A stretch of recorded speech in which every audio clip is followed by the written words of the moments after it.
સુરતના કતારગામ વિસ્તારમાં આવેલા ગજેરા સર્કલ પાસે નિર્માણાધીન રત્નમાળા ફ્લાયઓવરનું કામ વધુ સમયથી ધીમે ચાલતું હતું, જેથી સુરત મહાનગરપાલિકાના મેયર દક્ષિશ માવાણી સ્તર પર મુલાકાત લીધી હતી. મેયરે સ્થાનિક અધિકારીઓ અને પ્રોજેક્ટના ઇજારદારો સાથે બેઠક કરીને પ્રગતિ અંગે માહિતી લીધી હતી. સ્થળ પર જ હાજર રહીને પ્રોજેક્ટની સ્થિતિની સમીક્ષા કરી. રિપોર્ટ મુજબ છેલ્લા 3 વર્ષમાં 67% જ કામ પૂર્ણ થયું છે, જ્યારે બાકી રહેલું 33% કામ હજુ અધૂરું છે, જેને લઈને મેયરે ભારે અસંતોષ વ્યક્ત કરતા કોન્ટ્રાક્ટરને સ્પષ્ટ ચેતવણી આપી કે આ કામ ડિસેમ્બર 2025 સુધીમાં પૂર્ણ થવું આવશ્યક છે. જો સમય મર્યાદા સુધી આ કામ પૂરું નહીં થાય તો પાલિકા તરફથી કડક પગલાં લેવામાં આવશે, જેમાં દંડ, કોન્ટ્રાક્ટર બ્લેકલિસ્ટ કરવા સહિતના પગલાંનો સમાવેશ થાય છે. જી સર, બ્રિજની કામગીરીનું નિરીક્ષણ કરવામાં આવ્યું છે, શું કહેશો?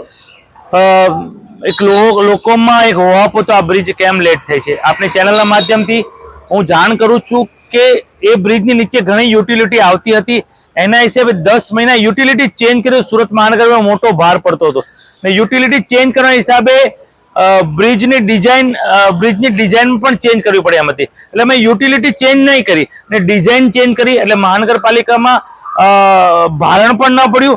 10 મહિના જેટલો લેટ ચાલુ રહ્યો હતો, પણ ડિસેમ્બર સુધીમાં ચોક્કસ અમે લક્ષ્યાંક આપ્યો છે એટલે ડિસેમ્બર સુધીમાં હવે 67% જેટલી કામગીરી પૂરી થઈ છે.